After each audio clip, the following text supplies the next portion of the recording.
In the heart of a burning century-old bank, veteran firefighter Jack Reeves makes a discovery that will shake his quiet town to its core. While battling thick smoke in the bank's underground vault, his flashlight catches something unusual. A leather-bound diary, its pages yellowed with age, somehow untouched by the inferno around it. What begins as a routine fire call transforms into a journey through time, as Jack uncovers a disturbing pattern within its pages, detailed accounts of unexplained disappearances from 50 years ago, all leading back to one name, Charles Montgomery, the town's most celebrated benefactor and philanthropist. But why would a man revered for his generosity be linked to these sinister events? And more importantly, who started this fire, knowing the diary was hidden inside? Before we jump back in, tell us where you're tuning in from. And if this story touches you, make sure you're subscribed, because tomorrow I've saved something extra, special for you. The tarnished brass badge sat heavy in Jack Reeves' palm as he slouched in the fire station's locker room, his turnout gear still reeking of smoke from the bank fire. His grandfather's captain's badge, a legacy spanning 3 generations of Mill Haven firefighters, had always served as his compass when tough decisions loomed. Tonight, it felt heavier than usual. "You still carrying that old thing around?" Mike Chen's voice carried across the empty locker room. At 32, Mike was nearly 2 decades Jack's junior, but in 15 years as partners, they developed the kind of shorthand that made them the department's most effective team. "Some of us have moved on to digital watches, you know."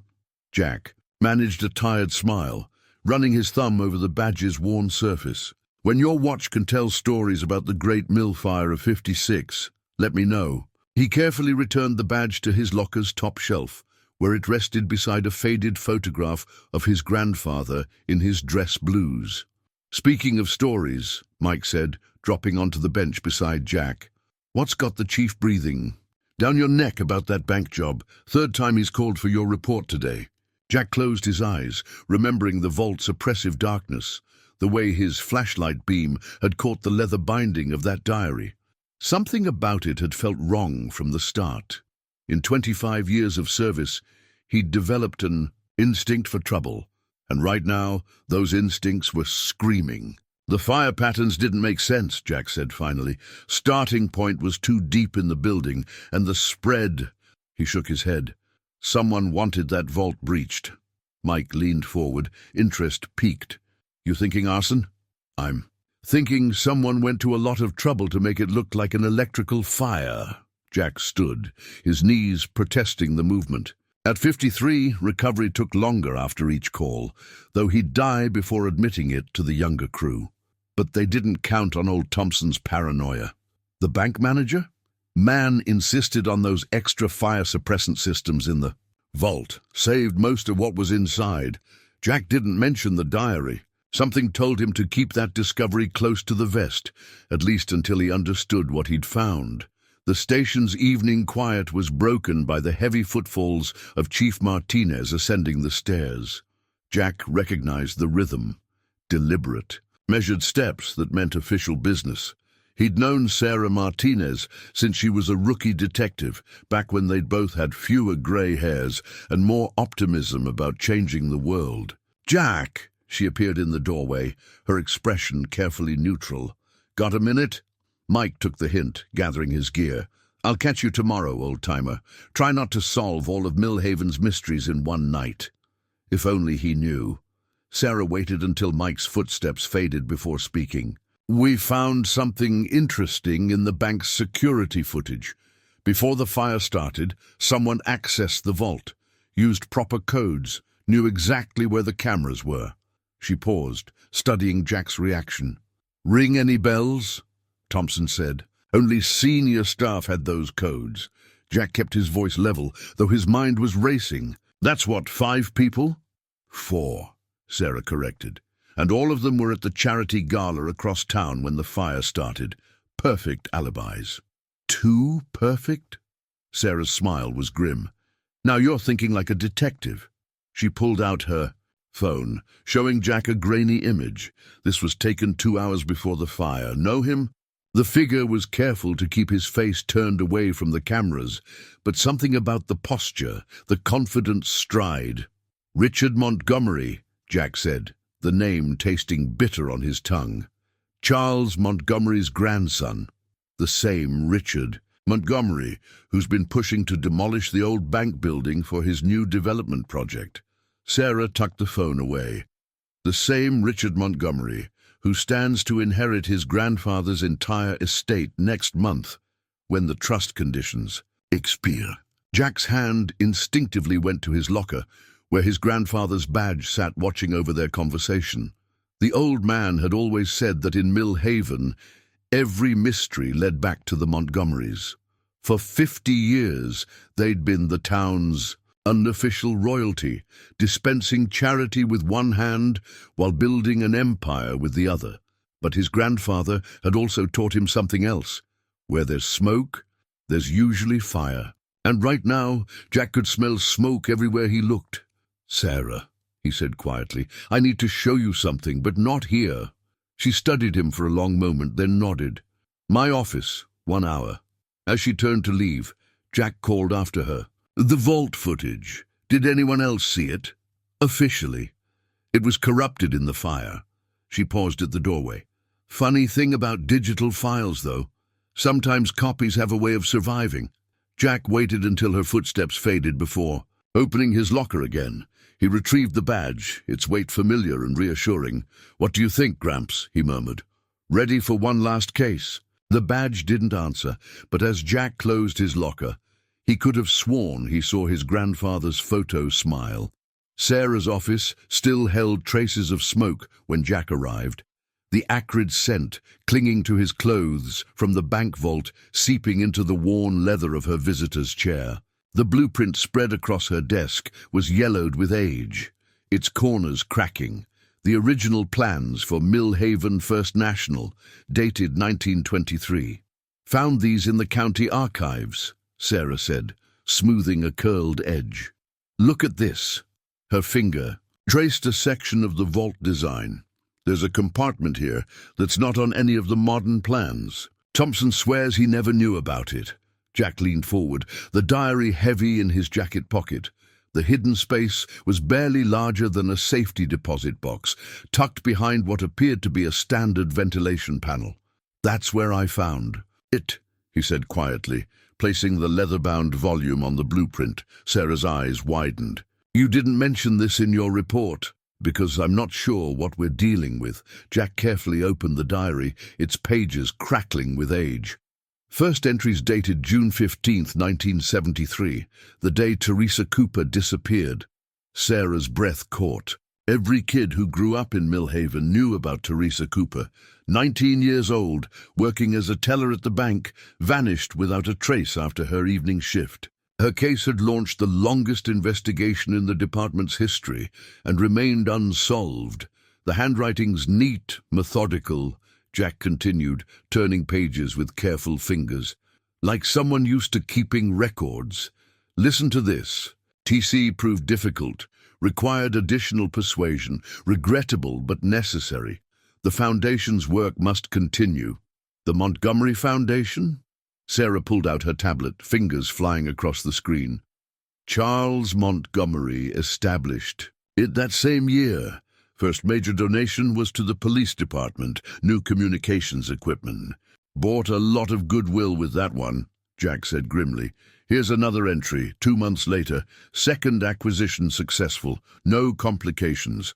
Chief Roberts quite helpful in managing local concerns." "Roberts?" Sarah's face darkened. "My predecessor's predecessor. The one who retired suddenly in 75 with a very generous pension from the Montgomery Foundation." A knock at the door made them both jump. Mike Chen stood in the doorway, his usually cheerful face ashen. "Sorry to interrupt, but you need to see this." He held up a manila envelope. "Found it in my locker after shift change." The photos inside were grainy, obviously taken with a long lens. Jack recognized himself entering the bank vault earlier that day. Another showed Sarah at the county archives. The final image was of Mike's daughter at soccer practice. There was a note. Mike's voice was tight. Says to let sleeping dogs lie. Sarah's hand moved instinctively toward her service weapon. You're both staying at my place tonight. No arguments. That's not all, Mike said, pulling out his phone. I did some digging after I found the envelope. That charity gala where all the bank executives had their alibis. It was hosted by the Montgomery Foundation. But get this, the foundation's tax records show no event scheduled for last night. Jack turned back to the diary, flipping to its final pages. The last entry was dated just weeks before Charles Montgomery's death in 1996. Richard knows everything now. He'll carry on the work when the time comes. The pattern must continue. The pattern, Sarah murmured, turning back to the blueprints. Jack, look at this. The vault's ventilation system, it connects to an old maintenance tunnel, one that runs directly under the Montgomery estate, Jack finished. He'd been there once, years ago, when the mansion caught fire. Charles Montgomery had been peculiarly insistent that firefighters stay out of the East Wing, claiming priceless artworks needed specialized handling. The department had complied. The Montgomerys always got their way in Millhaven. A distant bang made them all freeze. Down the hall a door slammed. Footsteps approached. Heavy. Deliberate. Time to go, Sarah whispered, gathering the blueprint and diary. My car's in the back. Lot. As they slipped out the rear exit, Jack caught a glimpse of their visitor, Richard Montgomery himself, his expensive suit immaculate, his father's signature smile playing across his face, the same smile that had graced 1,000 charity ball. Photos, the same smile that had welcomed Teresa Cooper to her last day of work. In Jack's pocket, his grandfather's badge pressed against his chest like a warning. The old man had always said that fire had a way of revealing truth, burning away pretense until only reality remained. But some truths, Jack was beginning to realize, could burn you right back. They made it to Sarah's car just as the first raindrops began to fall, washing away the lingering scent of smoke. But Jack knew better. In Millhaven, the smoke never really cleared. It just waited, patient as time itself, for someone to finally follow its trail to the fire at its heart. The Millhaven Historical Society occupied the town's original library, a Victorian mansion whose rooms smelled of leather bindings and forgotten secrets. Margaret Wells, the society's curator for over 40 years, didn't look up from her desk as they entered, her fingers moving methodically through a card catalogue that had resisted all attempts at digitization. I wondered when you'd come, she said, still focused on her cards. Teresa Cooper's file is already on the reading table, along with the others. Jack exchanged glances with Sarah. They hadn't mentioned Teresa's name to anyone. Margaret finally looked up, her steel-grey hair and wire-rimmed glasses giving her the appearance of a stern schoolmistress. When you've kept this town's secrets, as long as I have, you learn to read the signs. Like when Richard Montgomery starts asking about old building permits, or when certain files disappear from the county archives. She stood, moving with deliberate grace toward a locked cabinet. Fortunately, I keep my own copies. Have since '73. The key she produced was ancient, its brass worn smooth by decades of use. Charles Montgomery tried to buy these once, offered enough to rebuild the entire library. But you didn't sell, Sarah said. Margaret's smile was razor-thin. Some things aren't for sale, like truth or justice. She pulled out a thick folder, its contents threatening to spill over. Everything I could gather about the disappearances. Police reports, newspaper articles, witness statements that never made it into official records. The first clipping was yellowed, its headline stark. Local teller missing, police seek leads. Teresa Cooper's photo showed a young woman with bright eyes and a confident smile, unaware she would become the first in a pattern that would span decades. 2 months later, Margaret continued laying out more clippings. David Chen disappeared. No relation to your partner, she added, nodding to Mike. He was an accountant at the bank. Found discrepancies in some foundation accounts according to his notes. Notes that never made it into evidence, Sarah muttered, scanning the articles. Then came Patricia Martinez. Margaret's eyes met Sarah's. Your aunt, I believe. The one your family never talks about. Sarah's hand froze over the clippings. What? She worked for the foundation, filed a report about unusual transactions just before she vanished. The report vanished too. Margaret's voice softened. Your father was a rookie officer then. He tried to investigate, but the foundation had already bought the department's new communication system. Jack finished, remembering the diary entry. A floorboard creaked upstairs, and they all tensed. Margaret calmly reached under her desk, producing a small recorder. Motion sensors, she explained. I installed them after the break-in last month. Nothing was taken, but someone was looking for these files, Mike said, among other things. Margaret pulled out another document, this one protected in a plastic sleeve. This arrived yesterday. Thought you might find it interesting. It was a bank statement from 1973, showing a series of transfers from the Montgomery Foundation to offshore accounts. Each transfer corresponded with a disappearance date. Where did you get this? Sarah asked. Teresa Cooper didn't trust the bank's vault. She kept her own records at home, hidden in her mother's recipe box. When Mrs. Cooper passed last spring, these were among her effects. Margaret's expression turned grim. 3 days after I received them, someone broke into Mrs. Cooper's house. Tore the place apart, but found nothing, Jack guessed. Because I'd already made copies. Multiple copies, hidden in multiple places. She gestured to the historical society building around them. You'd be amazed what secrets these old walls can hold. The floor creaked again, closer this time. Margaret calmly began gathering the documents. The back door leads to the service alley. I suggest you use it. She pressed a USB drive into Jack's hand. Everything's here, including something Charles Montgomery wrote the day before he died, a confession of sorts. You should come with us, Sarah insisted. Margaret shook her head. My place is here with my archives.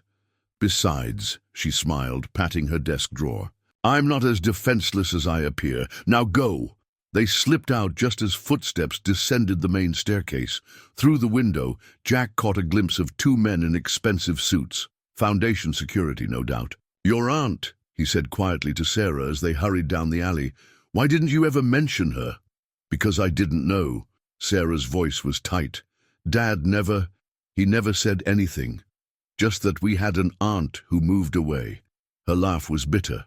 Guess now I know why he pushed me to become a cop, why he made me promise to never take foundation money. Mike checked his phone. Security cameras show Richard Montgomery entering the police station 20 minutes ago. He's asking questions about the bank fire investigation. Time's running out, Jack said, feeling the weight of the USB drive in his pocket. We need to see what's on this drive before... A shot rang out, followed by the sound of breaking glass. From the historical society came Margaret's voice, remarkably calm. I believe you'll find my security cameras caught all of that. And unlike some records in this town, these don't disappear. They ran back, but Margaret waved them away through the window. Go! She mouthed, training what looked like an antique revolver on someone they couldn't see. The confession. Read it.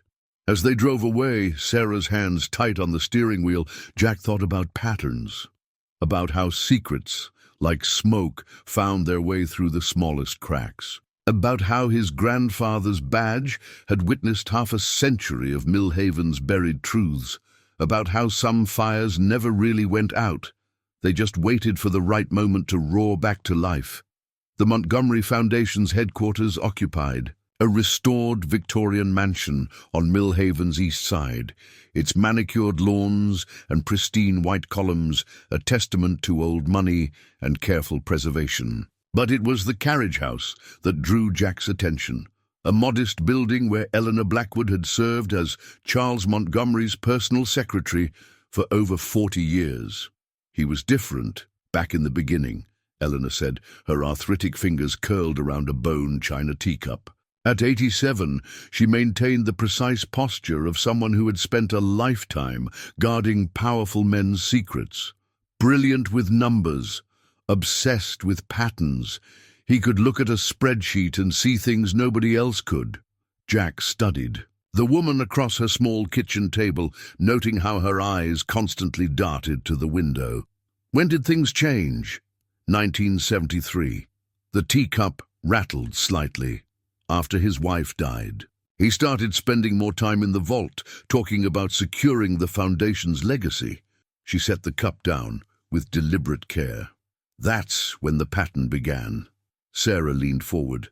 What pattern, Mrs. Blackwood? The donations. Always after. After the unfortunate incidents. Like he was keeping score. Eleanor's voice dropped. I kept the books, you see, had to record everything. The numbers never quite added up, but whenever I mentioned it, he'd smile and say, balance requires sacrifice. A floorboard creaked. Overhead. Eleanor's face went pale. You need to leave. Now. Richard checks on me every day at 4. Mrs. Blackwood, Jack said gently. Did you keep copies of those books? Her smile was ghostly. In the garden, under the rose bushes Charles gave me when... A shadow passed across her face. When my Tommy disappeared. Tommy? Mike's voice was careful. My son. He was curious about the numbers, too. She stood abruptly, moving to a cabinet. Take this. I've kept it all these years, not knowing why. She pressed a leather ledger into Jack's hands. It's from 73. The real one. Not the version Charles made me prepare for the auditors. The front door opened.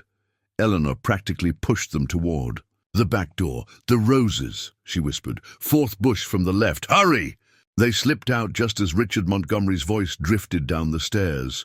Aunt Eleanor, are you entertaining visitors? Just the ghosts, Richard dear. Eleanor's voice was steady. You know how they love their tea.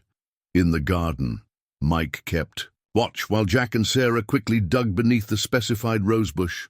The metal box they found was small but heavy, decades of Millhaven's darkest secrets preserved in careful columns of numbers. Back in Sarah's car, Jack opened the ledger Eleanor had given them.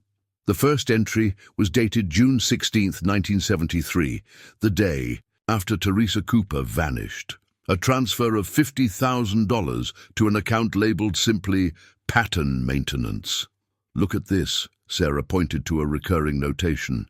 Every major donation to the town was preceded by a withdrawal from that. Same account, police department, fire station, hospital wing. He was buying silence, Mike said. One charity at a time. Jack turned to the ledger's final page. A handwritten note was tucked inside. Richard asks the right questions now. He understands that power requires upkeep, that patterns must be maintained. When my time comes, he'll continue the work. The ledgers will show him the way. A sharp crack split the air. The car's rear window exploded inward. Sarah slammed the accelerator, tires screaming as they fishtailed onto Mill Street. In the rearview mirror, Jack caught a glimpse of a figure in a security guard's uniform, calmly taking aim for a second shot. Montgomery's security, Mike confirmed, brushing glass from his jacket. They're not even trying to hide it anymore. Sarah took a hard turn down Founders Lane, the old service. Road that ran behind the downtown buildings. We need to get somewhere safe. Figure out what's in those records. Not your place, Jack said. They'll expect that. And not the station. He thought for a moment. The old fire tower. My grandfather used to...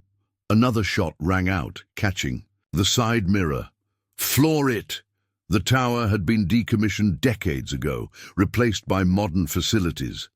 But Jack still had his grandfather's key, and the heavy steel door still opened smoothly, decades of careful maintenance paying off. Inside, surrounded by old equipment and the ghosts of firefighters past, they spread out their findings. The ledger confirms every disappearance, Sarah said, cross-referencing dates. Each one followed by a major donation. But why these specific people? Jack was studying the Foundation's organizational chart from 73. Look at their positions. Bank teller, accountant, Foundation staff, they all had access to the financial records. They all could have spotted the pattern, like my aunt. Sarah's voice was tight. She was an auditor. Mike, who had been examining the box from Eleanor's garden, suddenly straightened. "Guys, these aren't just financial records, they're coordinates." The papers he spread out showed a grid of numbers, each corresponding to a location in Mill Haven. Jack felt his breath catch as he recognized the pattern. "These are fire department grid references, emergency response zones." He looked up. Every disappearance happened in a different zone, spread out to avoid pattern recognition. "And now?" Sarah asked. Jack pulled out his phone, pulling up the bank's location. The fire, it was in Zone 7, the only zone that didn't have a recorded incident in 73, the only gap in the pattern. "Which means," Mike started, "which means Richards. Not just continuing his grandfather's work," Jack said grimly. "He's completing it, following the original plan to the letter." A noise from below made them all freeze. Footsteps on the tower stairs, multiple sets, moving with professional precision. Sarah drew her weapon. "How many ways out?" "Just one," Jack said. "Unless—" He moved to the window, where his grandfather's old fire escape route, a crazy system of counterweights and pulleys, still waited. The old man had insisted on maintaining it, even after the tower was decommissioned. "Because sometimes," he'd said, "the official exit isn't the right one." As they prepared to descend, Jack caught a glimpse of Eleanor's garden through the tower's window. In the fading light, the roses seemed to glow, keeping their vigil over decades of buried truths. He thought of Tommy Blackwood, of Teresa Cooper, of Patricia Martinez, all of them sacrificed to maintain someone else's pattern. The footsteps grew closer. Jack gripped his grandfather's badge, its weight a reminder that some patterns were meant to be broken, and some fires were meant to bring secrets into the light. Dawn found them in Sarah's grandfather's hunting cabin, 20 miles outside Mill Haven. The old maps from Eleanor's box covered every surface, their yellowed edges curling in the humid morning air. Jack stood at the window, watching fog roll off the lake while his coffee grew cold. "My grandfather used to say Montgomery didn't choose Mill Haven by accident," Sarah said, spreading out another map. "Said he spent months studying the town's layout before moving here. Called it optimal geometric distribution or something." "For what?" Mike asked, marking another coordinate on their working map.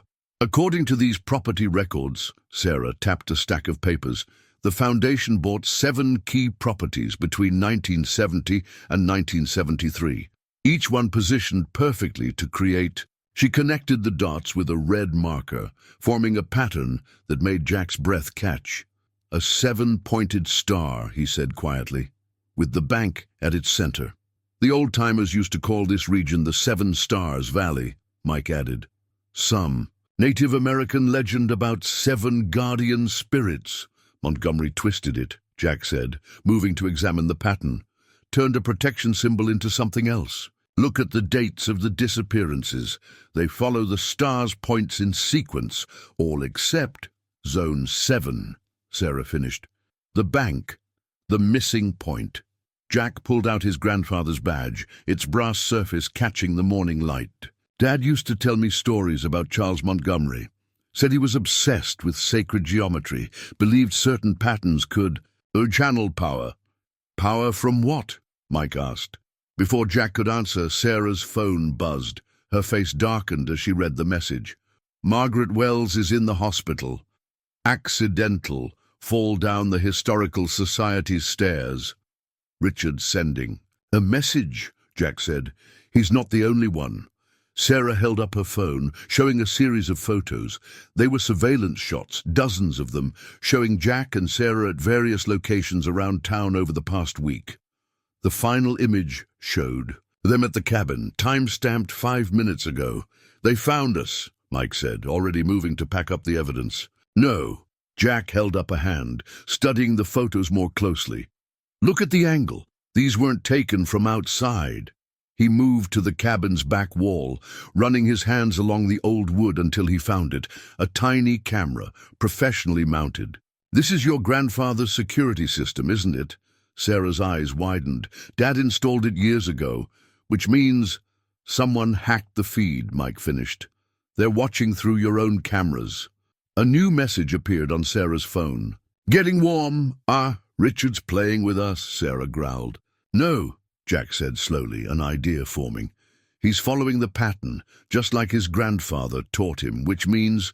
He pulled out Eleanor's ledger, flipping to the final entries. Look at this. Charles Montgomery's last recordings, all about maintaining the pattern. But what if he wasn't just talking about the disappearances? What if the pattern itself was a message? Sarah leaned in, her shoulder brushing against his as she studied the ledger.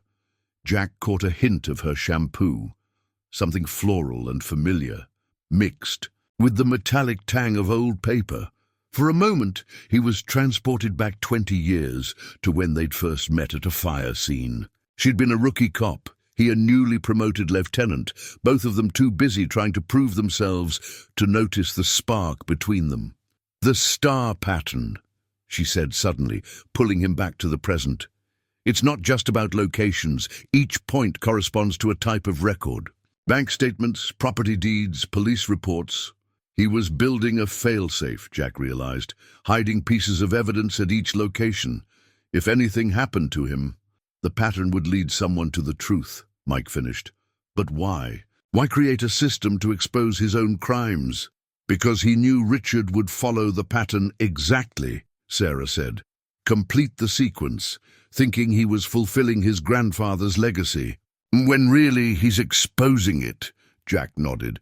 Charles Montgomery's final trick. He knew his grandson's obsession with patterns would be his undoing. A floorboard creaked outside. They froze, years of training kicking in. Sarah drew her weapon. Mike moved to cover the back door, and Jack smiled, reaching for his phone. He pulled up the cabin's security feed, the same one Richard was watching, and held up a note. Pattern works both ways. Seconds later, his phone buzzed. A message from an unknown number. Very good, Mr. Reeves, but can you complete it before I do? Time's running out for Zone 7. He's targeting someone at the bank, Sarah said. Someone who's seen the pattern. As if on cue, Mike's phone lit up with a news alert. Mill Haven First National announces emergency board meeting, Richard Montgomery, to propose major reorganization. Tomorrow morning, Jack read. He's making his move. We need to warn them, Mike said. No, Jack replied, studying the star pattern on their map. We need to beat him to it. Each point holds part of the evidence. If we can collect them all before the meeting, we can expose everything, Sarah finished, but we'll have to split up, cover more ground. Jack looked at his partners. Sarah, the cop who never stopped seeking justice. Mike, the younger brother he'd never had, both willing to risk everything to uncover the truth. It's dangerous, he said quietly. Sarah's smile was fierce. Danger's just part of the pattern, right? As they prepared to move out, Jack took one. Let's look at the star map. 7 points, 7 secrets, 7 chances to finally break the cycle of silence that had haunted Mill Haven for 50 years. His grandfather's badge caught the morning light again, and for a moment, Jack could have sworn he saw the old pattern shift, revealing something new beneath its familiar lines. Something that looked almost like hope. The letter was waiting on Jack's front porch when they drove past his house to check for surveillance. Heavy, cream-colored stationery, Montgomery Foundation letterhead, his name written in elegant script. Sarah insisted on opening it herself, wearing evidence gloves as she carefully broke the seal. Consider this a professional courtesy, she read, her voice tight. Your grandfather understood the importance of civic harmony. He knew when to look the other way. I trust you've inherited his wisdom, along with his badge. The Foundation's annual firefighter's pension contribution is enclosed. Your signature on the attached document will ensure its continuation. The check was for $50,000. The attached document was a statement declaring the bank fire an electrical accident, ready for his signature. Professional courtesy, Jack muttered, thinking of Teresa Cooper, of Tommy Blackwood, of all the others who had received Montgomery's version of courtesy. They're not even trying to hide it anymore. Because they don't have to, came a new voice. Captain James Walsh of the Mill Haven Police Department stepped out of the shadows of Jack's front porch, his brass buttons gleaming in the afternoon light. "Patterns too deep now, Jack. Too many people invested in keeping it going." Sarah's hand moved toward her weapon, but Walsh raised his hands in a peaceful gesture. "Easy, Detective Martinez. I'm not here to stop you, just to warn you.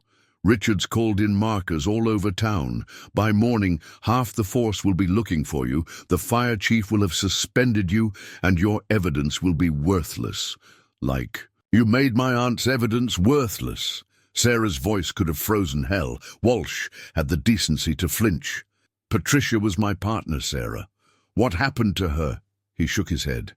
"I've lived with that for 30 years. Why do you think I never took the chief's position when they offered it?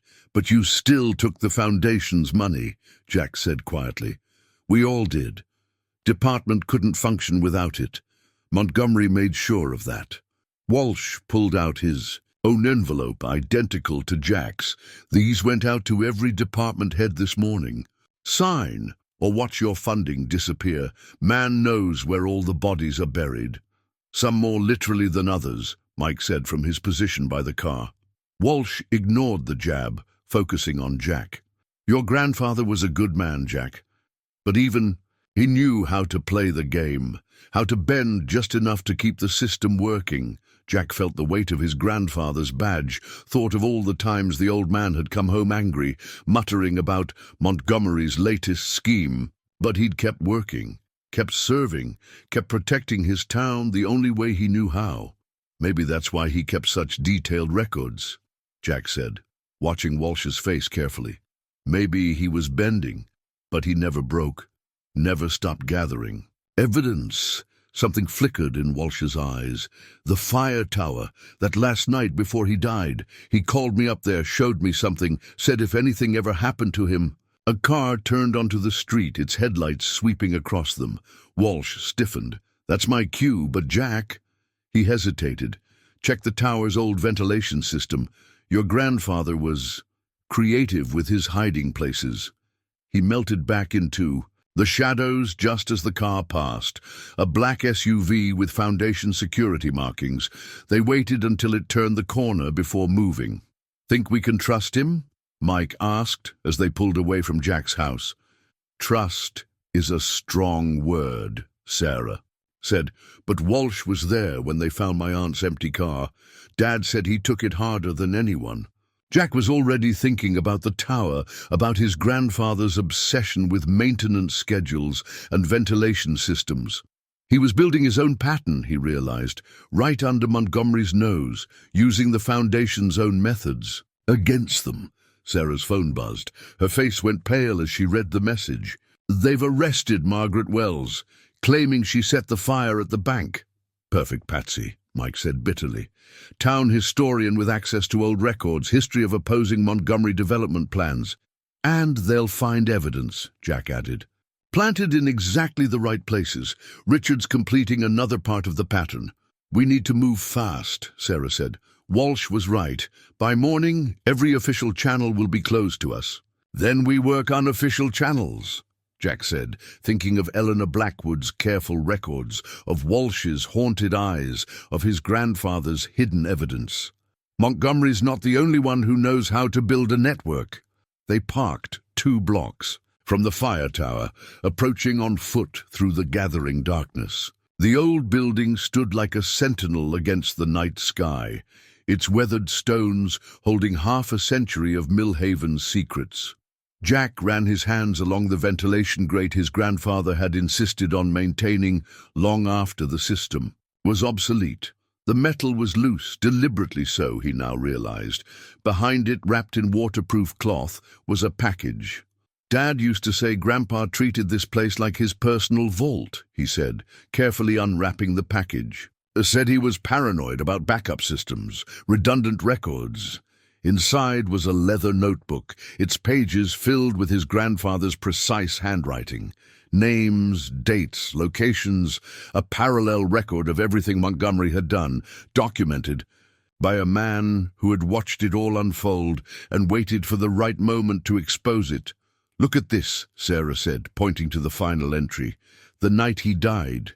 CM knows I know, offered final courtesy, declined. Pattern must break." Jack felt a chill that had nothing to do with the night air. The official report had listed his grandfather's death as a heart attack, but now a sound from below made them all freeze. Footsteps on the tower stairs, heavy and purposeful. And this time, they weren't bothering to be quiet. "They found us," Mike whispered. Jack looked at the notebook in his hands, at Sarah's determined face, at the stairs where shadows were already moving. Time to find out if his grandfather's pattern was stronger than Montgomery's. Time to break the cycle or become part of it. The tunnel blueprints in Jack's grandfather's notebook revealed a web beneath Millhaven's streets, a network of maintenance. Passages and forgotten civil defense shelters dating back to the Cold War. As they crouched in one such tunnel, listening to the heavy footsteps of Foundation security searching the fire tower above, Jack studied the faded drawings by flashlight. "Charles Montgomery didn't just buy properties," he whispered, tracing the interconnected lines. "He bought access points, every major building connected to this system. Perfect for moving things, or people, without being seen," Sarah added. Her shoulder pressed against his in the narrow space. The closeness felt natural now, necessary. Mike kept watch at the tunnel junction, his firefighters' training evident in the way he tracked the sounds above. "They're sweeping the tower methodically, professional search pattern." "Ex-military," Sarah murmured. "Richard's been recruiting, building his own force." Jack turned another page in the notebook, revealing a detailed map of the tunnel beneath. The bank. His grandfather's notes were cramped but clear. CM using vault maintenance shaft, weekly pattern. Always Thursdays, always after close. "The disappearances," Sarah said. "They all happened on Thursdays." A metallic clang echoed through the tunnels, the sound of the tower's ground-level door being breached. They had minutes, maybe less. "This way," Jack said, orienting himself using the blueprint. "There's a maintenance hub 50 yards ahead. Junction point for all the major tunnels." They moved carefully through the darkness, their flashlight beams bouncing off curved walls, slick with decades of seepage. The air grew thicker, heavy with the weight of buried secrets. The maintenance hub was a circular chamber, pipes and conduits radiating out like spokes on a wheel. But it was the wall markings that made them stop short. 7 symbols carved into the concrete at regular intervals. "The star pattern," Mike breathed. "It's not just above ground." Before they could investigate further, voices echoed from the tunnel they just left. Flashlight beams swept the darkness, accompanied by the distinctive sound of weapons being readied. 3-man team, professional spacing," Sarah whispered, drawing her service weapon. "They know these tunnels." Jack's mind raced, remembering countless fire drills, building evacuations, emergency protocols. His grandfather had insisted on mapping every possible escape route, marking them all in his private records. "The steam pipe," he said suddenly, pointing to a massive conduit overhead. "It's defunct. They converted the system in '82, but the maintenance crawlway..." Mike was already moving, his fingers finding the hidden access panel their grandfather had documented. The opening was tight, designed for emergency repairs, not escape routes, but they managed to squeeze through just as the search team entered. "The hub, clear," a voice called out. "But they were here recently. Spread out, check all tunnels. They have to surface somewhere." From their hiding place above, they watched 3 men in tactical gear sweep the chamber. Their equipment was military-grade, their movements practiced and precise. "That's not regular security," Sarah breathed. "Those are wet-work professionals." "Richard's not taking chances," Jack replied. "He knows what's in these tunnels." As if to emphasize his point, one of the men paused at a seemingly solid wall, running his hands along the surface. "Sir? Found something?" He pressed a hidden mechanism, and a section of wall swung inward, revealing a small room. From their vantage point, they could just make out the contents. Filing cabinets, old computer equipment, what looked like recording devices. Montgomery's archive, Mike whispered. Everything. He didn't want in official storage. Call it in, the team leader ordered. Tell Mr. Montgomery we found... The rest of his sentence was cut off by a tremendous crash from one of the connecting tunnels. All three men spun toward the sound, weapons raised. Check it out, the leader commanded. Careful, these tunnels play tricks with sound. Two men moved toward the noise, while the leader secured the archive room. Jack felt Sarah tense beside him, saw her calculating angles, distances, risks. That crash came from the bank tunnel, she whispered. Someone else is down here. A scream echoed through the passages, followed by the sound of running feet. The leader barked into his radio. Report! Jensen! Martinez! Only static answered. Jack met Sarah's eyes in the darkness, saw his own realization mirrored there. They weren't the only ones using his grandfather's maps. The leader was stepping out of the archive room, weapons sweeping the shadows, when the lights went out. Emergency bulbs cast the hub in bloody red light as another figure stepped from a side tunnel. Captain Walsh, his service weapon trained on the leader. Evening, Johnson, Walsh said calmly. Still doing Richard's dirty work? Captain, the man's voice was professionally neutral. This is a private security matter. In my jurisdiction? Under my streets? Walsh's laugh was bitter.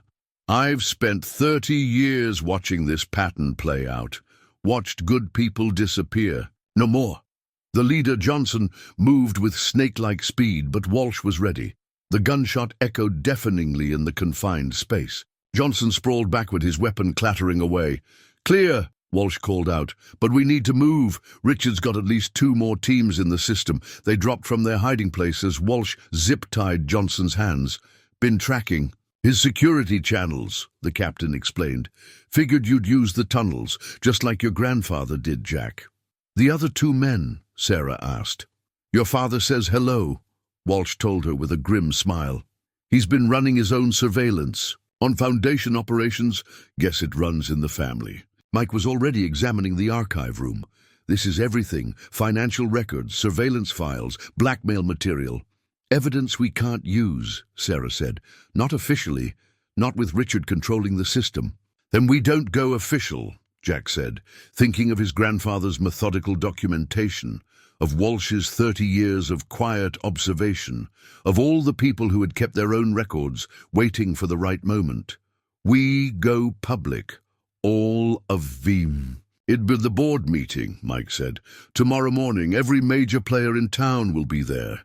And the press, Walsh added. Richard's making sure of that. Wants witnesses for his big reorganization announcement. He'll have witnesses, all right, Jack said, picking up his grandfather's notebook. Just not the kind he's expecting. A distant rumble echoed through the tunnels. More security teams moving in. Walsh checked his watch. Dawn's in 4 hours. If we're doing this, we need to move. Now. Jack looked around the hub at the 7 symbols marking Montgomery's pattern. For 50 years, these tunnels had helped keep Millhaven's secrets.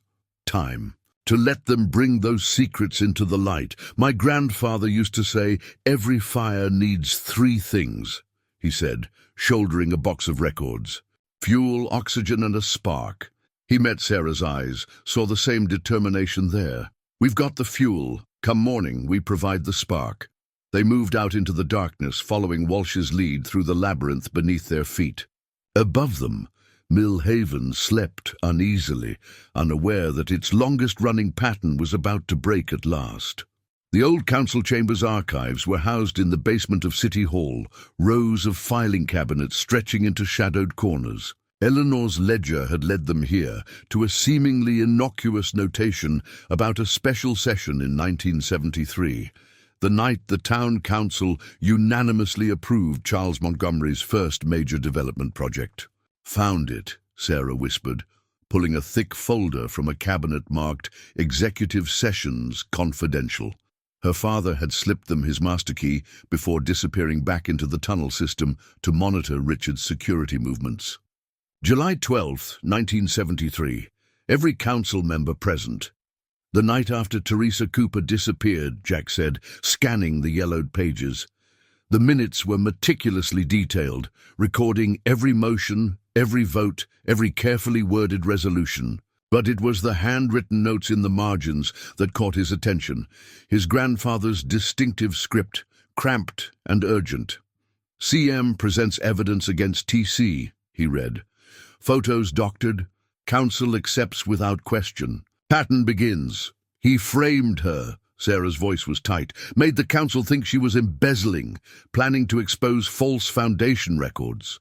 "Look at these signatures," Mike said, pointing to the bottom of the document. "These names. They're all founding members of current council families. The Petersons, the Whitakers. Dynasties," Jack muttered. "Built on Montgomery money and Montgomery secrets." A familiar name caught his eye. Martinez, Sarah's grandfather, then a junior council member. But unlike the others, his signature was accompanied by a note. "Opposed in private, acquiesced in public. Family threatened." Sarah's hands trembled slightly as she read the note. Dad never knew. All these years, he thought his father was part of it. The sound of voices from above made them freeze. Through the ceiling vent, they could hear the current council assembling for an emergency late-night session. "Can't ignore the evidence forever," Councilwoman Peterson was saying. "These investigations, these questions about the old cases." "Richard assures me it's under control." Mayor Whitaker's voice was smooth, practiced, just like his grandfather. "Who did? The pattern protects us all, but Margaret Wells," Peterson's voice wavered. "The things she knew, the records she kept, are now in safe hands." A new voice cut in, Richard Montgomery himself. "Just like your brother's addiction files, Claire, the ones that would destroy his judicial career. Remember our arrangement?" Jack met Sarah's eyes in the darkness. They'd wondered how Richard maintained control over the current council. Now they knew. "The Foundation's annual disbursements will proceed as scheduled," Richard continued. "The hospital wing, the school renovations, the police pension fund, all secure, provided we maintain civic harmony." The voices moved away, but the threat lingered in the musty air. Mike was already photographing the documents with his phone, building their case piece by piece. "Richard's got dirt on all of them," Sarah said. "Just like his grandfather did, but he's sloppy, keeps everything in one place." "The archive room in the tunnels," Jack nodded. 50 years of blackmail material, which we can't access without going through Richard's security teams." Mike reminded them. Jack turned back to his grandfather's notes, seeing the pattern emerge. Charles Montgomery had built his power structure like a firefighter would analyze a building, identifying stress points, load-bearing walls, potential collapse triggers. And he documented every weakness, every pressure point, waiting for someone to understand the blueprint. "We don't need the archives," he said slowly. "Look at these council minutes. Every major decision, every project approval, every zoning change, they all follow the pattern. 7 steps, 7 votes, 7 pieces of evidence, hidden in 7 locations," Sarah finished. "The star pattern again." "But why?" Mike asked. "Why document his own insurance policy?" "Because Charles Montgomery was dying," a new voice said. They spun to find Eleanor Blackwood standing in the doorway, her familiar teacup in hand. Cancer. He knew Richard would take over, knew what his grandson would do with that power. "Mrs. Blackwood," Jack started, but she waved him quiet. "I've spent 40 years watching this pattern," she said, moving carefully down the archive steps. "Watched my Tommy die for it. Watched Charles build his maze of evidence, knowing Richard would eventually expose himself trying to complete it. The ultimate trap," Sarah said, "using Richard's obsession against him." "But why wait so long?" Mike asked. Eleanor's smile was sad. "Because the pattern needed the right people to break it. A cop who couldn't be bought, a firefighter who understood the blueprints, a young man with the courage to ask the right questions." She set her teacup down on a filing cabinet. "Charles chose you, Jack. The day your grandfather died, he made me promise to watch, to wait until you were ready. A crash echoed from above, the council chamber doors bursting open. Heavy footsteps crossed the floor. Richard's teams, Sarah whispered. They're sweeping the building. Eleanor calmly pulled a key from her pocket. The service tunnel entrance is behind the last cabinet. Charles showed it to me years ago. She pressed the key into Jack's hand. Go, finish it. Come with us, Jack insisted. She shook her head. My part's done. Besides, she smiled, pulling a small revolver from her cardigan pocket. I've been wanting to have a word with Claire Peterson about my Tommy for quite some time. As they slipped into the tunnel, Jack heard Eleanor's voice drift down from above. Good evening, council members. Shall we discuss the true meaning of civic harmony? The tunnel led them deeper into Millhaven's underground maze, but Jack's mind was above ground, seeing the pattern with new clarity. Charles Montgomery hadn't just built a power structure. He'd built its demolition plan, piece by piece, waiting for the right wrecking crew to arrive. Dawn was coming, and with it, the final pieces of the pattern would fall into place. One way or another, the police evidence lockup was eerily quiet at 3 a.m. Most of the overhead lights dimmed to save power. Sarah led them through the maze of shelves, her master, key granting access to the high-security section where the oldest cases were stored. Her hand trembled slightly as she reached for the box labeled Cooper, Teresa, 1973. It's empty, she said, voice flat. The box that should have contained 50 years of evidence held only a single manila envelope. Jack opened it carefully. Inside was a police service record, Sarah's father's, and a note in Richard Montgomery's elegant script. Like father, like, and daughter. Some patterns run in families. The betrayal hit like a physical blow. Frank Martinez, Sarah's father, the man who had seemingly helped them navigate the tunnels, who had given them the master key. Dad's been working for Richard all along, Sarah whispered. Everything we've done, everywhere we've gone. They've been tracking us, Mike finished grimly. A slow clap echoed through the evidence room.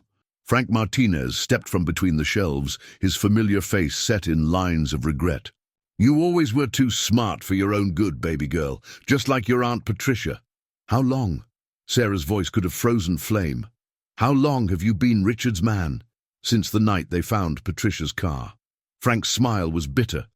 Charles Montgomery visited me in the hospital, said I had a choice, play along, keep my family safe, or... He shrugged. Well, you've seen the pattern. So you helped them hide evidence, Jack said. Helped them bury the truth about Teresa Cooper, about Tommy Blackwood. I helped keep the peace, Frank snapped. You think Richard's bad? At least he follows the pattern, keeps the machine running. You tear it down. Every dirty secret in Millhaven comes spilling out. Every family that's ever taken foundation money, every cop who's looked the other way, including you, Sarah said quietly, including me. Frank drew his service weapon with practiced ease. I'm sorry, baby girl, but the pattern has to hold. Jack tensed, calculating angles, distances, possibilities, but it was Mike who moved first, knocking over a shelf of evidence boxes. The cascade created just enough chaos for them to dive for cover as Frank's shot went wide. Sarah, Frank called out, think about what you're doing. Richard's offering the same deal he gave me. Protection, security, a place in the pattern. Like, the protection you gave Aunt Patricia? Sarah's voice echoed from somewhere in the darkness. I tried to warn her, Frank's voice cracked. Told her to stop digging, to leave town, but she was stubborn, like you. Movement in the shadows caught Jack's eye, a familiar figure slipping through the rear door. Walsh. The captain gave a subtle hand signal, stall. Tell me something, Frank, Jack called out, drawing the attention away from Walsh's approach. Did my grandfather know about your deal with Montgomery? John Reeves? Frank laughed harshly. Your grandfather was the worst.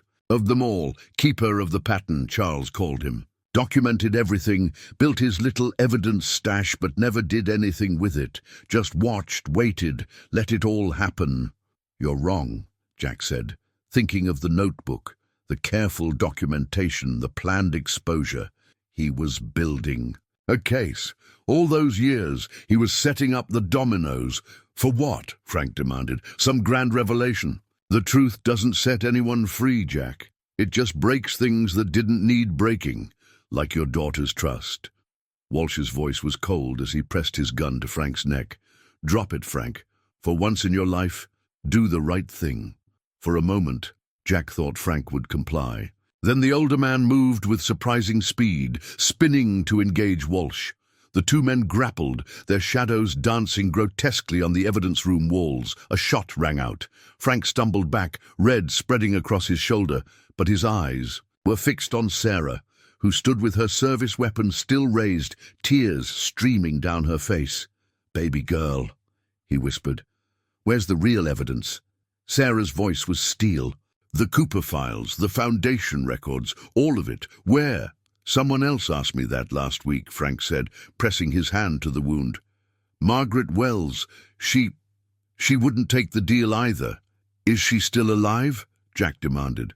Frank nodded weakly. "Basement of the old library. Richard's keeping her there until after the board meeting." Walsh was already calling for backup, his people, not Richard's. "We need to move," he said.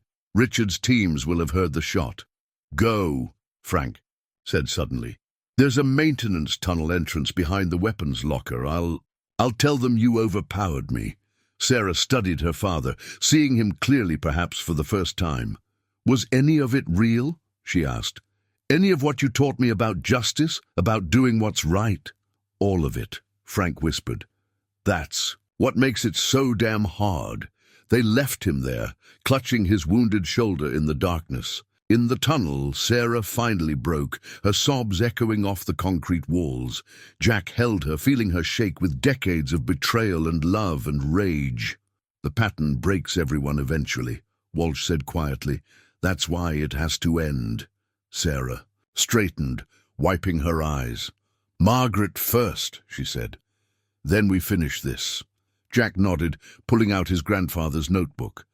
The old library was part of the original pattern, one of Charles Montgomery's first acquisitions. Its basement had been converted to a private archive in 1973, the same year Teresa Cooper disappeared.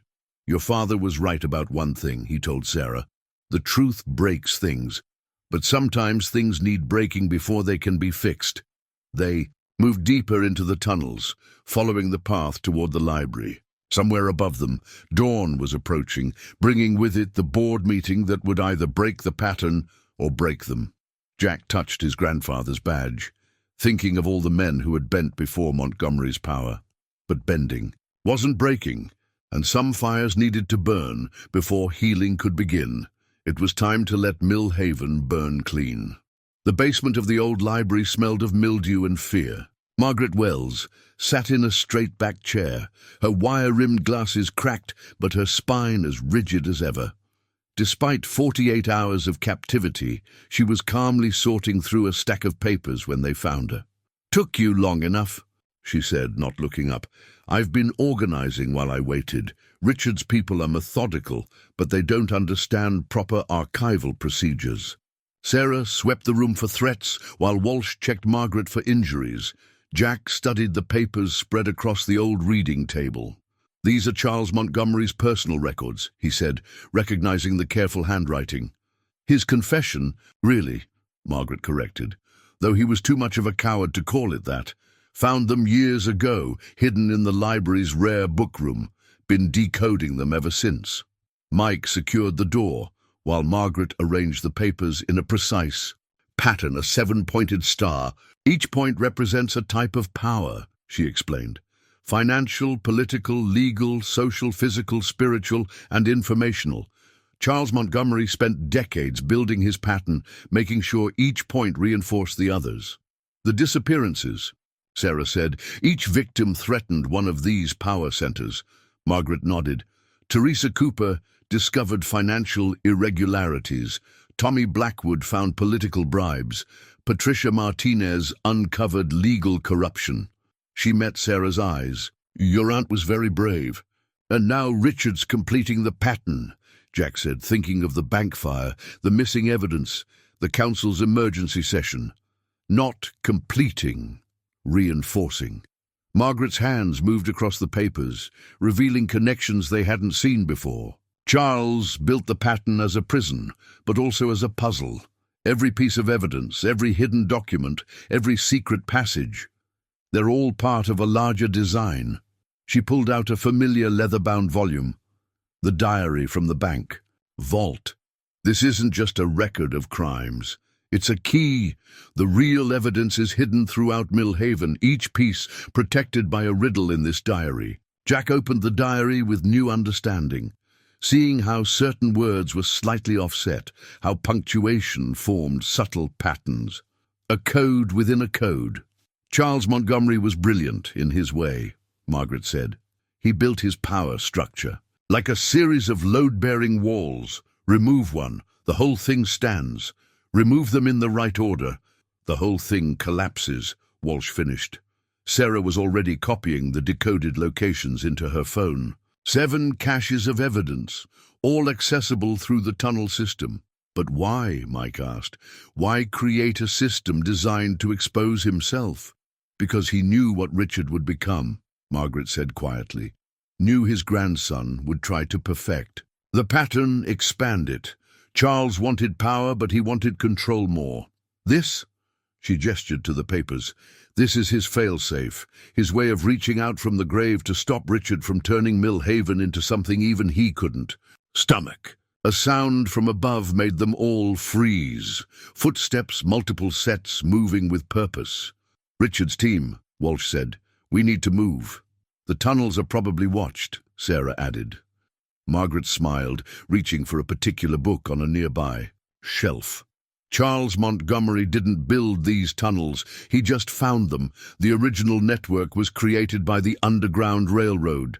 The shelf swung outward, revealing a narrow passage. Some secrets are older than the pattern. They moved quickly, Margaret insisting on bringing the decoded papers. Each cache has to be recovered in sequence, she explained as they hurried. Through the darkness. Like a combination lock, enter the numbers wrong. And we trigger Richard's failsafes instead of his grandfather's, Jack understood. They emerged in an abandoned storage room beneath the old theatre. Sarah's phone showed they had less than 2 hours until the board meeting. The first cache is in the cemetery, Margaret said, consulting her papers. In the Montgomery family crypt. Of course it is, Mike muttered. Jack studied the diary's code, seeing how it aligned with his grandfather's notes. 2 men, decades apart, documenting the same cancer eating at Millhaven's heart. Both playing a long game, waiting for the right moment, the right people. Sarah, you and Walsh take the east tunnel to the cemetery, he said. Mike and I will get Margaret somewhere safe, then hit the second location. We'll meet at the board. Meeting. Sarah caught his arm before he could turn away. Jack. Her eyes said everything her voice couldn't. He touched her cheek gently. I know. As they separated, Margaret handed Jack a final decoded page.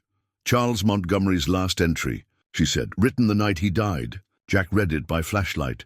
The pattern exists because we let it, because good people convince themselves that silence serves the greater good. But silence has a price, and Millhaven has paid it in blood and broken lives. Richard will complete my work, thinking he's building his own legacy. Instead, he'll trigger the collapse I've spent 30 years engineering. The pattern ends with him. Quite the epitaph, Mike said softly. No, Jack replied, thinking of Teresa Cooper's smile in that old photo, of Tommy Blackwood's questions that could never be answered, of Patricia Martinez's empty car. The epitaph belongs to the victims. This is just the match that lights them. Fire.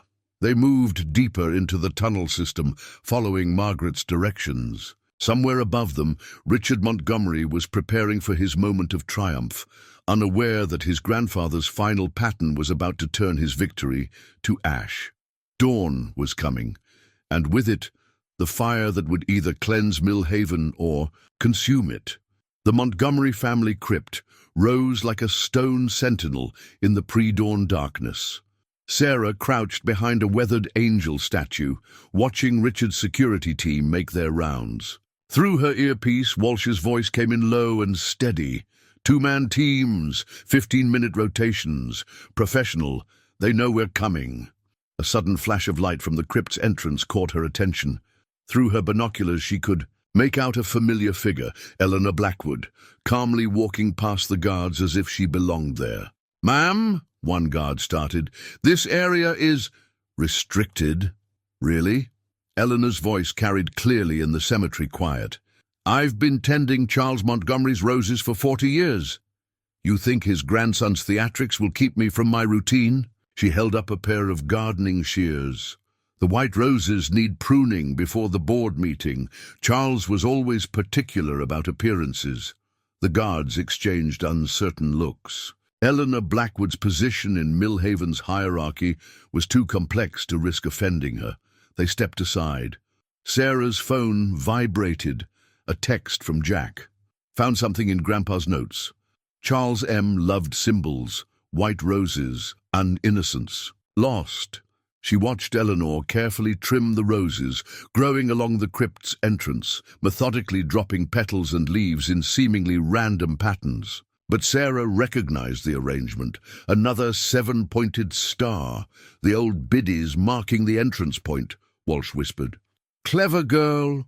Eleanor finished her work, nodded regally to the guards, and departed.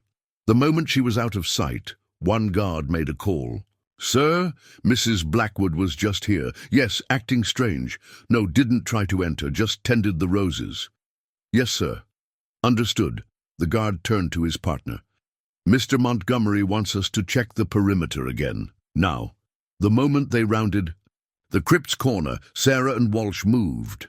The rose petals led them to a particular stone, unremarkable except for a tiny carved symbol matching one from the diary. "Looks solid," Walsh muttered, running his fingers along the edges. Sarah smiled, remembering Margaret's words about Charles Montgomery's love of puzzles. She pressed the center of the carved symbol and twisted. The stone rotated smoothly, revealing a small cavity. Inside was a single photograph, decades old, showing Charles Montgomery at a garden party. But it was the background that mattered. A group of Millhaven's most prominent citizens gathered around a table covered in documents.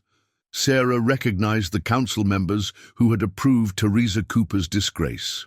"Look at their faces," Walsh said. "They're scared. Montgomery's got something on them." "Not Montgomery," Sarah replied, turning the photo over. On the back was a handwritten note. "Insurance photo taken by TC before she saw too much. The pattern begins." Her phone buzzed. Again, Jack.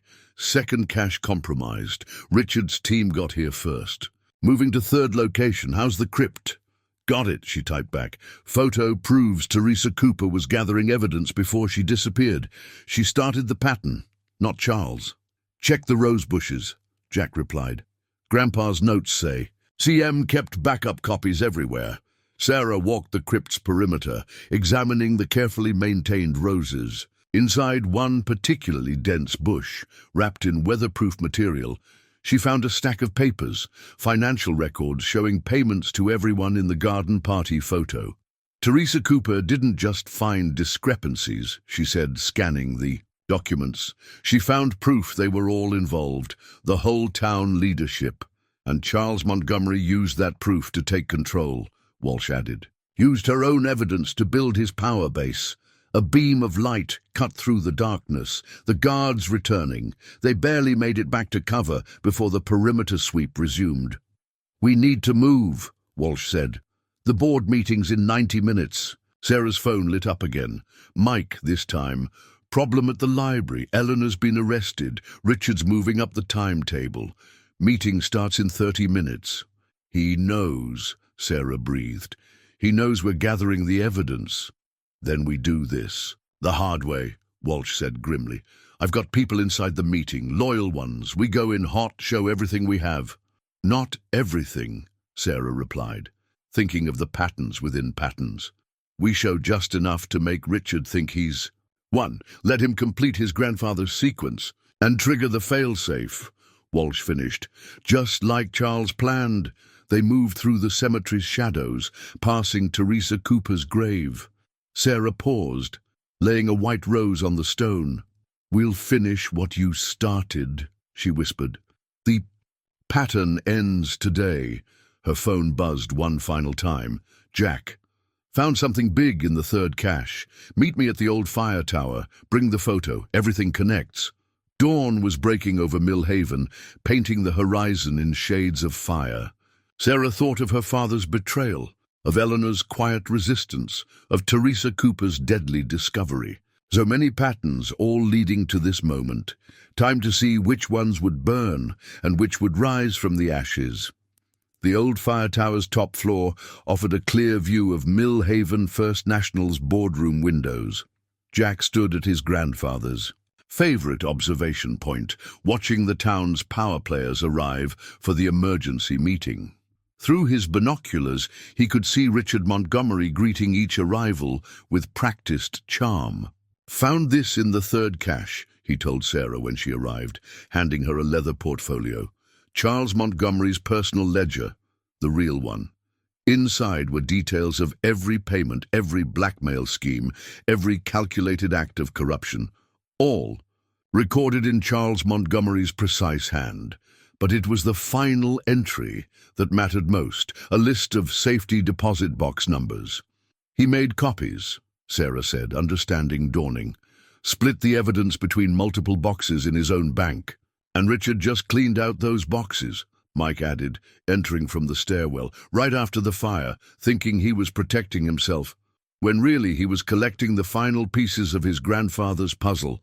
Jack finished. Charles Montgomery knew his grandson would follow the pattern exactly. Every move Richard makes to cover his tracks actually completes his grandfather's fail-safe, Sarah nodded. "But why the rush? Why move the meeting up?" Jack handed her a tablet showing the morning's financial news. "Montgomery Foundation's quarterly reports are due today. Richard needs the board's approval before the markets open, or everyone sees the pattern in the numbers," Mike realized, "just like Teresa Cooper did." Sarah's phone buzzed, a message from Walsh. "Eleanor's being held in the bank's security office. Margaret's with her.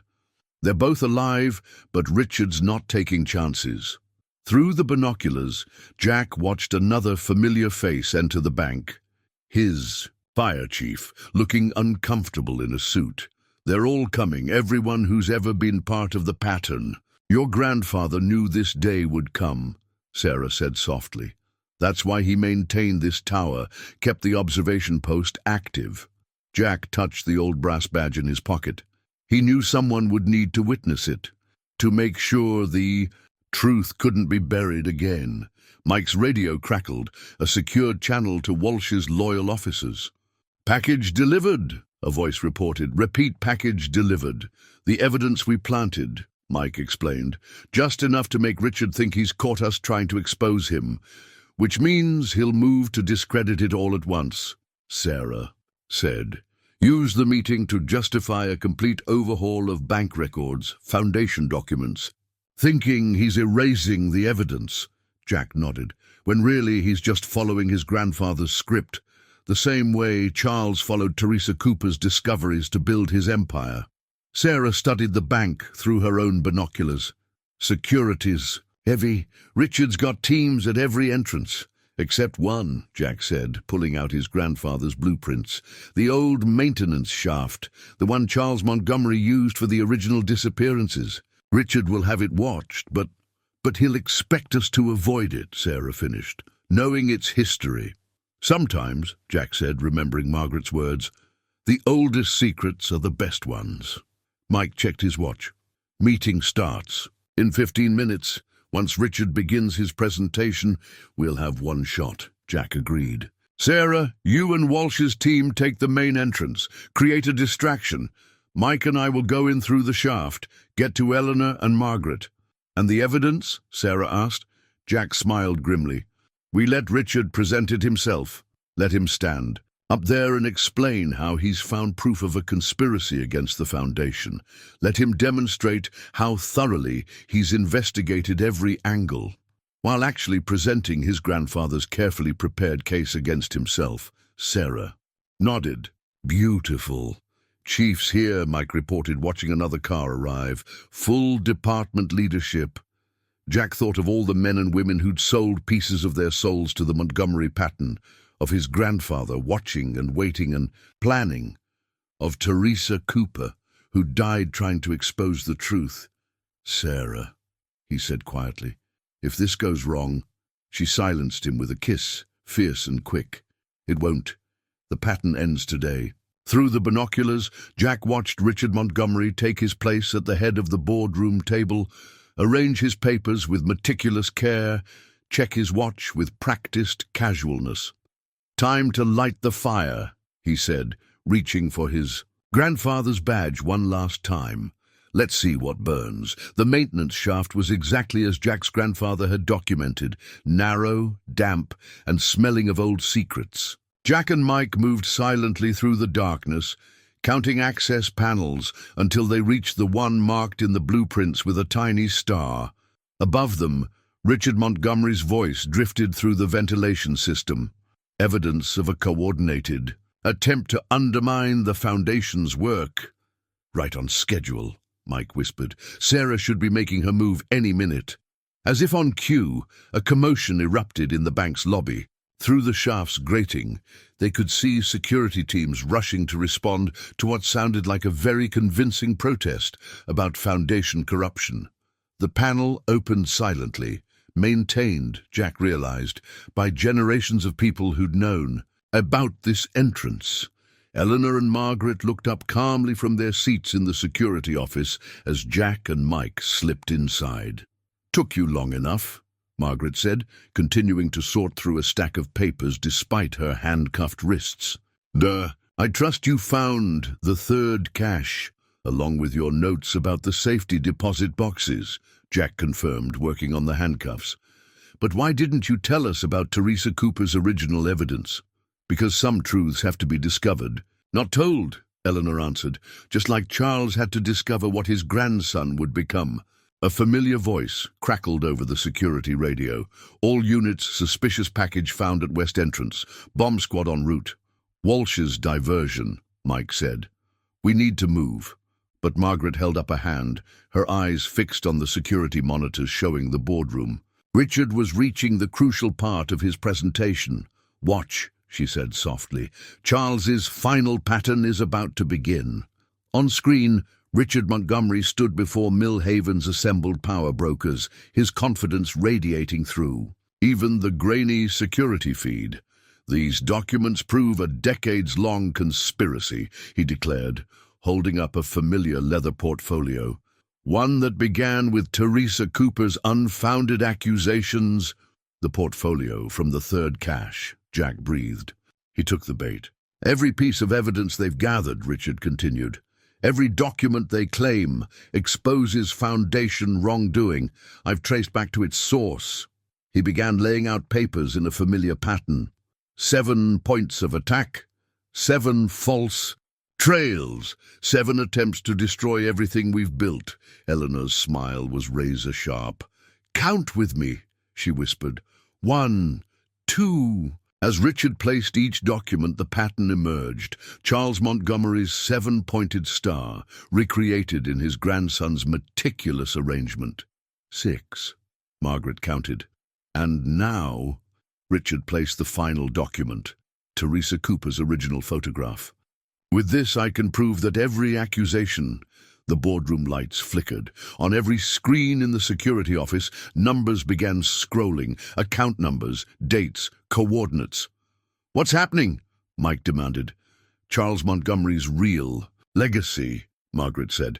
"The pattern wasn't just physical evidence. It was a computer trigger. The moment those 7 documents were brought together in that sequence. Every encrypted file in the Foundation system unlocks," Eleanor finished. "Every hidden account, every buried secret, all streaming to every financial authority and news outlet in the country," came a new voice. They spun to find Walsh in the doorway, grinning. "Sarah's team got the transmission codes planted. It's done." On the monitors, they could see Richard realizing something was wrong. His precise movements became frantic as he tried to gather the documents back up. "Too late," Margaret said softly. The pattern is complete. A new alarm sounded. Fire alerts. Throughout the building, Jack recognized the signature of a specific type of electrical fire, one that could destroy evidence. Richard's burning it all, he realized. He'll destroy the building to stop the transmission. No, Eleanor said, her eyes wild. The vault, Tommy's body, all the others. The realization hit Jack like a physical blow. The vault, where it had all started, where Teresa Cooper had first discovered the truth, where Charles Montgomery had hidden his victims. Mike, get them out, he ordered. We have to, Sarah corrected, appearing in the doorway. The vault's elevator shaft connects to the maintenance tunnel. We can get there first. Jack met her eyes, saw his own determination mirrored there. They had started this together, would end it together. The pattern burns both ways, he said softly. Sarah smiled, fierce and beautiful. Time to fight fire with fire. They moved out as alarms blared and sprinklers activated, leaving Mike to handle the evacuation. Through the chaos, Jack thought he heard Eleanor whisper something that sounded like a prayer, or maybe it was a curse. Either way, the time for prayers was past. The pattern was complete, the truth was spreading, and somewhere in the burning heart of Mill Haven First National, Richard Montgomery was about to learn that some fires couldn't be controlled. They could only be survived. The vault corridor was thick with smoke when Jack and Sarah reached it, emergency lights casting everything in a hellish red glow. Through the haze, they could make out a figure working at the vault's control panel, Richard Montgomery, his expensive suit jacket discarded, his careful composure finally cracking. "It's over, Richard," Sarah called out, her weapon trained on him. "The pattern's complete. Everything's exposed." Richard didn't look up from the panel. "You know what my grandfather told me the day he explained it all? He said the pattern wasn't about power. It was about necessity." His fingers flew across the keypad. "Some secrets have to stay buried for the greater good, like Teresa Cooper," Jack asked. "Like Tommy Blackwood? Like my grandfather?" That got Richard's attention. He turned, and for the first time Jack saw real emotion break through his practice mask. "Your grandfather?" Richard laughed, harsh and genuine. "John Reeves wasn't murdered. Jack, he was part of it, the perfect inside man, documenting everything, building his little case." He gestured at the vault. "Who do you think helped design this? Who maintained the tunnels, kept the escape routes clear?" "He was gathering evidence," Jack insisted. "Building a case to expose everything. He was ensuring his own survival," Richard snapped. "Just like everyone else in this town. You think your grandfather was some noble crusader? He knew what was in this vault, knew about every disappearance, every cover-up. He documented it all because that was his role in the pattern." The vault door began to swing closed. Sarah moved to stop it, but Richard raised a warning hand. "I wouldn't. The ventilation system is pumping in natural gas. One spark." "You'd die too," Sarah said. Richard's smile was his grandfather's legacy, cold, calculated, certain. Some patterns are worth dying for. Besides, he pulled out a small remote, the maintenance tunnel still has its original escape shaft. "I'll be gone before the gas reaches critical levels. Can't say the same for the evidence or the bodies." "That's what this has always been about, hasn't it?" Jack said quietly. "Protecting the pattern, no matter the cost." "The pattern protects everyone," Richard insisted. "Every family that took foundation money, every official who looked the other way. You expose this, you destroy the whole town." "The town survived before the Montgomerys," Sarah countered. "It'll survive after." "Will it?" Richard's finger hovered over the remote. "Ask Jack about the fire department's pension fund. Ask yourself about the police department's equipment budget, the hospital's new wing, the school renovation project, all foundation money, all part of the pattern." Jack felt the weight of his grandfather's badge, thought of all the men and women who'd relied on those funds, who'd convinced themselves that silence was a fair price for security.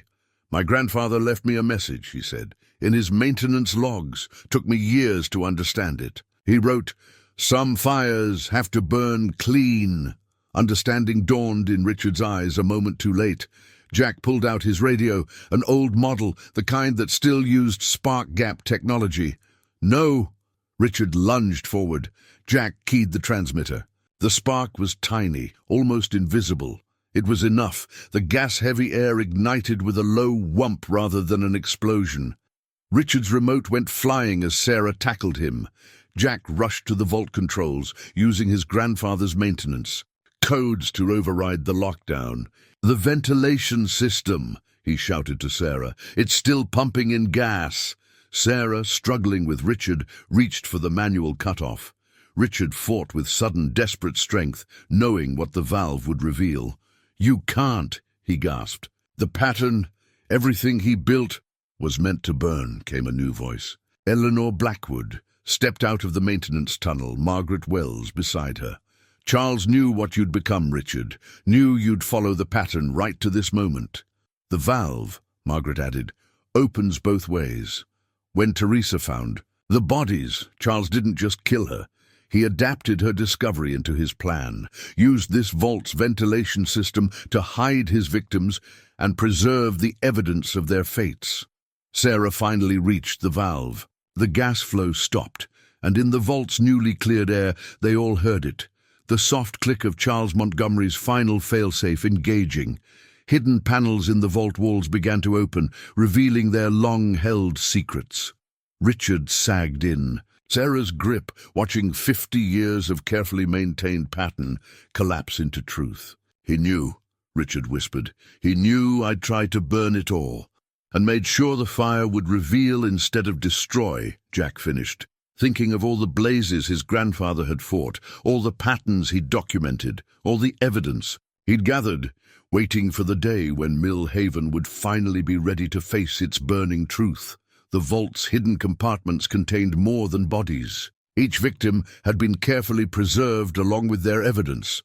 Teresa Cooper's original financial records, Tommy Blackwood's photographs of council bribes, Patricia Martinez's legal documents. Charles Montgomery had turned the vault into both tomb and testament. "He kept everything," Sarah said, carefully cataloguing each piece of evidence as state police evidence technicians worked around them. Every secret, every crime, because he knew Richard would try to destroy it all at once, Margaret added, supervising the documentation. Knew his grandson's solution would always be fire. Jack watched through the vault's doorway as Richard Montgomery was led away in handcuffs, his composed facade finally shattered. Walsh's team had found 3 more bodies in the maintenance tunnels, recent victims who had started asking questions about foundation records. "Your grandfather's maintenance logs," Eleanor said quietly, handing Jack a thick binder. "They're not just repair records. They're a witness statement. Every inspection, every repair." He was documenting access patterns, timeline discrepancies, building a case that couldn't be burned, Jack finished, seeing the hidden notes in the margins, the careful documentation of every suspicious activity. Mike appeared in the doorway, his face grim. "Just got word from the FBI Financial Crimes Unit. The Foundation's digital records are a gold mine. 50 years of money laundering, blackmail, political payoffs. Half the state legislature is implicated." "And the town?" Sarah asked. "Mayors, they called an emergency session. They're voting to freeze all Foundation assets, set up an oversight committee." Mike managed a small smile. "Walsh is supervising, making sure no evidence disappears this time." A young evidence technician approached, holding a sealed container. "Detective Martinez, we found this behind the vault's main panel. Looks like some kind of recording device." Sarah opened the container carefully. Inside was an old micro-cassette recorder, the kind used for dictation in the 1970s. The label read simply, "TC, Final Statement." They gathered around as Sarah pressed play. Teresa Cooper's voice, young but determined, filled the vault. "My name is Teresa Cooper. If you're hearing this, I'm probably dead. But I need you to understand why. The pattern isn't just about money or power. It's about silence, about how good people convince themselves that looking away serves some greater good. But silence has a price, and someone has to speak. The recording continued, detailing everything she had discovered. When it ended, Eleanor was crying silently. Jack thought of his grandfather, maintaining this vault year after year, protecting Teresa's final testimony until the right moment. "There's something else," Mike said. "The bank's security footage from the night of the fire. Richard didn't just try to destroy evidence. He was looking for this." He held up a sealed envelope, aged but intact. Charles Montgomery's confession letter, the one he wrote the night he died. Sarah took the envelope, reading the front, "To be opened when the pattern breaks." Together, they broke the seal. Charles Montgomery's elegant handwriting filled the single page. "To whoever finds this, the pattern was never meant to last. I built it as a lesson in how power corrupts, how silence kills, how even the best intentions can pave a road to hell. Richard will follow the pattern exactly, thinking he's preserving my legacy. Instead, he'll trigger the truth I've spent 30 years preparing. To Teresa Cooper, Tommy Blackwood, Patricia Martinez, and all the others, I can't bring you justice, but I can ensure your evidence survives. Your truth will burn away the pattern. I built on your silence." To John Reeves, "Thank you for understanding, for documenting everything, for teaching your grandson that some fires have to burn clean. The pattern ends with truth. Make sure it stays broken. Charles Montgomery." Outside the vault, they could hear Mill Haven waking up to a changed reality.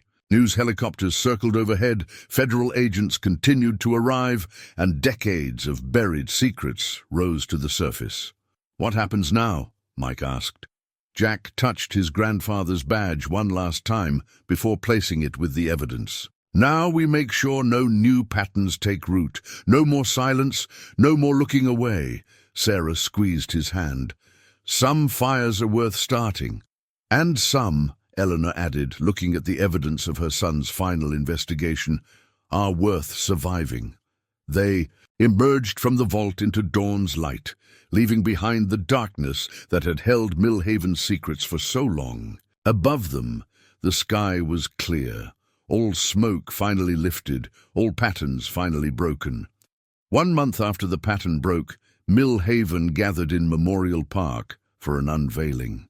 The monument was simple, a 7-pointed star carved from local granite, each point bearing a name: Teresa Cooper, Tommy Blackwood, Patricia Martinez, all of them finally acknowledged. Jack stood at the back of the crowd, watching Sarah address the gathering. She'd been appointed to head the newly formed oversight committee, tasked with ensuring transparency in the town's recovery. The foundations, money built schools, hospitals, civic buildings, she was saying, but it was built on silence and suffering. As we rebuild, we do so with open eyes and honest hearts. In the front row, Eleanor Blackwood sat beside Margaret Wells, both women, straight-backed and dignified. They'd spent the past month helping federal investigators unravel 50 years of documentation, turning Charles Montgomery's manipulation of civic records into a masterclass on corruption detection. Mike appeared at Jack's side, looking sharp. In his new deputy chief's uniform, the fire department, like every institution in Mill Haven, was undergoing restructuring. "State funding came through," he said quietly. "Clean money, enough to maintain essential services while we sort out the foundation's assets." Jack nodded, watching family members lay flowers at the monument. Mrs. Cooper, Teresa's mother, was helped forward by Sarah's father. Frank Martinez had turned state's evidence, trading a reduced sentence for his testimony about decades of police corruption. The Oversight Committee approved the first round of restitution payments, Mike continued, for families of the victims. It won't bring them back, but it acknowledges their sacrifice, Jack finished, breaks the silence. Walsh joined them, his captain's bars catching the autumn sunlight. He'd refused promotion to chief, preferring to rebuild the department from within. "Richard's talking," he reported. trading information about state-level corruption for considerations in sentencing. His grandfather would be proud he's still following the pattern right to the end. Some patterns can serve justice, came Margaret's voice. She'd approached, silently, Eleanor beside her, if used properly. Eleanor was holding a leather-bound book. Jack recognized his grandfather's handwriting on the cover. "Found this in the Historical Society archives," she said. "Your grandfather's personal journal. Think you should have it." Jack took the journal carefully. "I'm not sure I want to know about his role in it all." Margaret's smile was gentle. "Read it. Understanding isn't the same as forgiving, but it's necessary for healing." The ceremony was winding down. Sarah had finished speaking, and people were drifting away in small groups, talking quietly among themselves. But something had changed in Millhaven's air. Secrets no longer pressed down like smoke. Silence no longer choked the streets. "There's something else," Walsh said. "State investigators found a safety deposit box in Capital City Bank. Charles Montgomery opened it the day before he died." He handed Jack a manila envelope. Inside was a single photograph, Charles Montgomery and John Reeves standing in front of the fire tower. Both men looked grim, determined. The date stamp was the night before Montgomery died. "Turn it over," Eleanor said softly. On the back, in Charles Montgomery's elegant hand, "To whoever breaks the pattern, thank you for understanding that some fires must burn, and some must be fought. The choice between them is what defines us." Below, that in his grandfather's more practical script, "The pattern isn't power, it's responsibility, to truth, to justice, to those who paid the price of silence." Sarah joined them, slipping her hand into Jack's. "The Oversight Committee's reviewing plans for the foundation buildings," she said. "Most will be converted to public use, but the bank should come down," Jack said firmly. "Clean site, fresh start." "Not everything," Margaret countered. "The vault stays. As a reminder, some things shouldn't be buried again."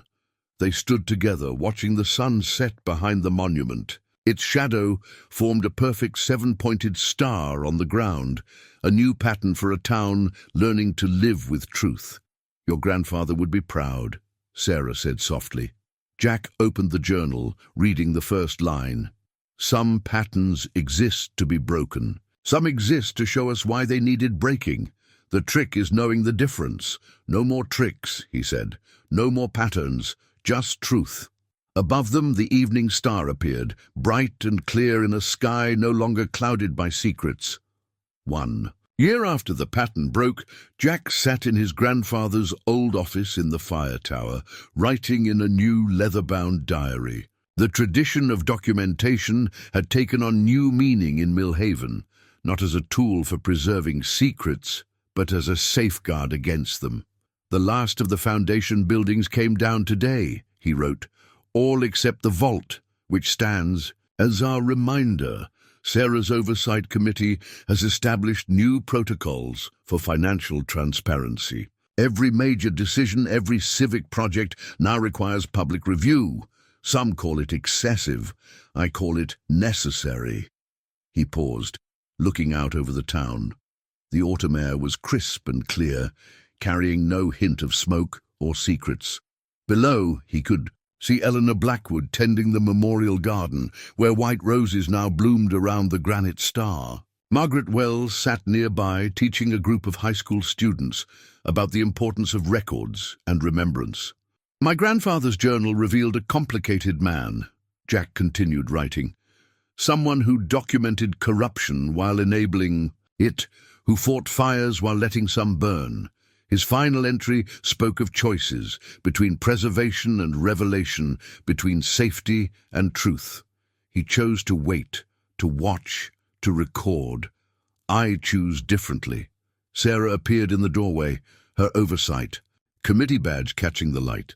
"Ready? They're waiting." The ceremony was small but significant. Millhaven's first Civic Audit Review Board was being sworn in, with Eleanor and Margaret as inaugural members. Frank Martinez, newly released and seeking redemption, would serve. as a consultant, teaching future investigators about the subtle signs of institutional corruption. The pattern taught us something valuable, Sarah said during her introduction. Not about power or control, but about responsibility, about how silence can be as destructive as any fire. Mike, now fire chief after Jack's promotion to district supervisor, added his own perspective. We're building new patterns now, patterns of accountability, of transparency, of truth. After the ceremony, they gathered in the fire tower's observation room. Walsh, recently elected as police chief on a platform of departmental reform, brought out a bottle of good scotch. Found this in the evidence lockup, he said with a wink. Figured it deserved better than cataloguing. They raised their glasses. As the sun set over Mill Haven, Jack thought about patterns, how they could trap or free, corrupt or heal. His grandfather's badge sat in a display case nearby, alongside Teresa Cooper's final testimony and Tommy Blackwood's lost evidence. To those who paid the price, Eleanor said softly, and to those who finally brought their truth to light. 2. Patterns broken, Margaret added, and to new ones worth building. Sarah finished, squeezing Jack's hand. Later, alone in the tower, Jack made his final diary entry for the day. The legacy of Mill Haven isn't in its secrets or its silence. It's in the courage of those who spoke truth to power. Teresa Cooper, who saw corruption and refused to look away. Tommy Blackwood, who documented darkness until it claimed him. Patricia Martinez, who believed justice mattered more than safety. My grandfather wrote that some fires have to burn clean. He was right, but he forgot that after the fire comes rebuild, after the pattern breaks comes reformation, after the smoke clears comes light. Mill Haven is learning to live in that light, to build patterns of transparency instead of secrecy, of accountability instead of power. The Star Monument doesn't just honor those we lost, it points the way forward. 7 points. 7 virtues to replace 7 corruptions, truth instead of deception, justice instead of power, memory instead of silence, service instead of control, courage instead of compliance, light instead of shadow, hope instead of fear. That's a pattern worth preserving. He closed the diary, looking out over his town. In the distance, the granite star caught the last rays of sun, its shadow no longer a warning, but a promise. Mill Haven had burned clean. Now it would build true. Some patterns Jack knew were worth breaking, and some were worth building. The wisdom lay in knowing the difference, and having the courage to act on that knowledge. The fire tower stood sentinel as darkness fell, its lights burning bright against the night. No longer watching for secrets, but standing guard for truth. No longer preserving silence, but protecting voice. A new pattern for a new era, in a town finally free of smoke.